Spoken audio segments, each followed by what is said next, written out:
What is going on, everybody? Rock here, and welcome to day number 14 in my countdown to the release of Black Ops 2. Glad to have you with me today. We're playing a little Team Deathmatch Express in Modern Warfare 2. This is the map Derail, and in my personal opinion, one of the worst Call of Duty maps ever made. This map is just entirely too big. It's just too big. If they could have shortened this down just a little bit, it would have been really good. If they would have maybe made this map cut off at just the edge of the bridge, maybe just on the other side of the bridge, it would have been a really good sized map. But as it sits, probably one of the worst. And that's what we're going to talk about today, is Call of Duty maps for Black Ops 2. We got a list here of the maps we have confirmed so far. As always, this map list could actually change, maybe actually different. Who knows what we're going to get when we actually release, but as of the time I'm making this video, these are the known maps that we're going to get. So let's get right into it. First off, we've got Aftermath. This is the one you saw where it's like a ruined map of Los Angeles, lots of bombed out buildings, lots of exploded areas. It's a really symmetrical looking map though. I really like the layout of it. It's got a very central based area that is the area that you're going to fight over. I look for this map to be probably one of the fan favorites.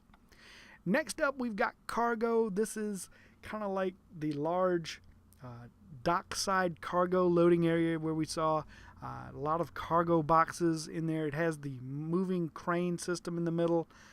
Really cool looking map. Once again, I like maps that have a central area for you to fight over, and I see Cargo being another map really well liked. It's got a very even laid out symmetrical feel to it, and I see a lot of good games being played on Cargo. Next up is Turbine, and this is the map where you have all the large gigantic windmills, where we saw a lot of gameplay featured in the trailers and stuff. Looks to be a pretty big map. We'll have to see how it actually plays.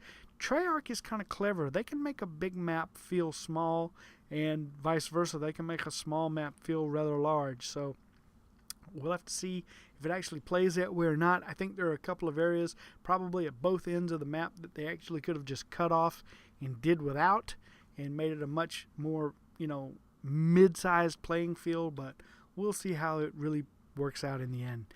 Next up, we've got Yemen. That is the urban street map that I'm sure many of you saw in a lot of the Gamescom footage, a lot of games played there.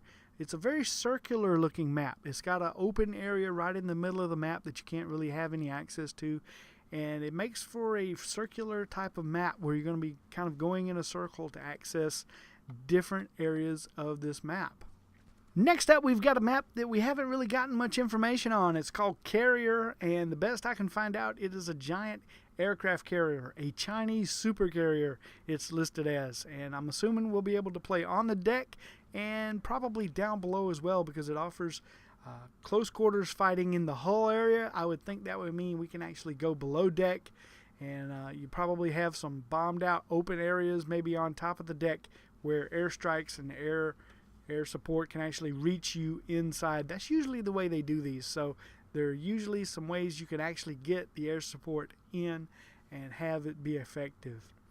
Another one that we don't have much information on is called Drone, and it's a jungle-based map.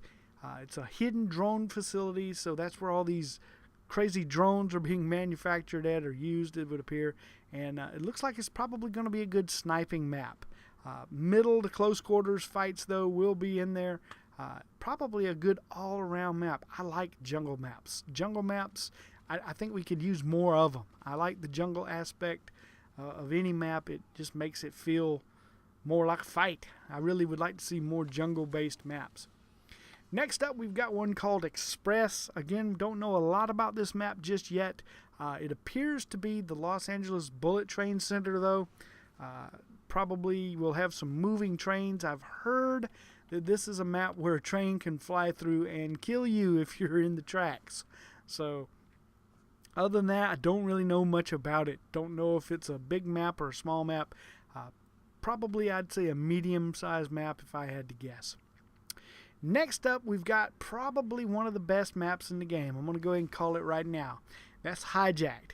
That is the one you've seen where it's a yacht, and it's a very small map. Probably about the size, I've heard it's about the size of Shipment almost from Call of Duty 4.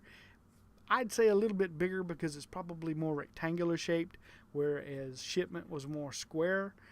But I like small maps like Nuketown, Firing Range. One of my favorite maps of all time is Firing Range. Love that map. So I'm thinking Hijacked is probably going to be the best map in the game. It's for close quarters, lots of run and gun fun on the yacht. So I'm looking for big things to come from Hijacked. Next, we've got Meltdown. It's a cooling tower around a nuclear plant in Pakistan.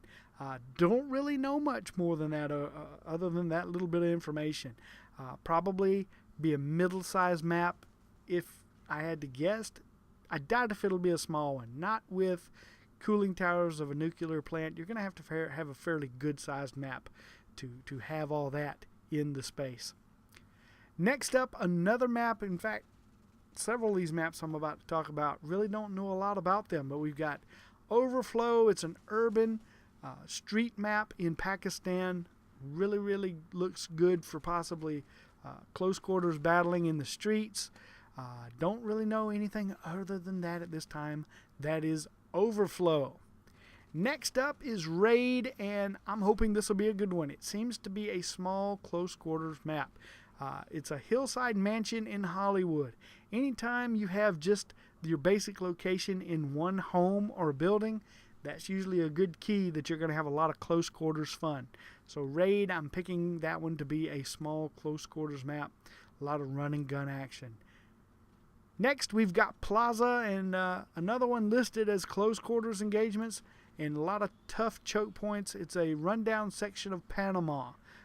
Probably going to look like a war-torn area. Other than that, don't know much about it at this time. Next up, we've got one called Promenade, and this one here, pretty much a mystery. It's a floating resort in the middle of the Indian Ocean. Probably going to be very similar to Hijacked. I doubt if it'll be that small, though. Since it's an actual resort and not just a ship, it should be pretty big. If I had to guess, I would probably say it's going to be a lot like Offshore, the DLC map from Modern Warfare 3. If I had to guess, that's probably what it's going to look like. Very similar to that. It's just instead of having the offshore rigging type backdrop, it's going to look more luxurious. So picture a cross between Oasis and Offshore, and that will probably give us the new map, Promenade.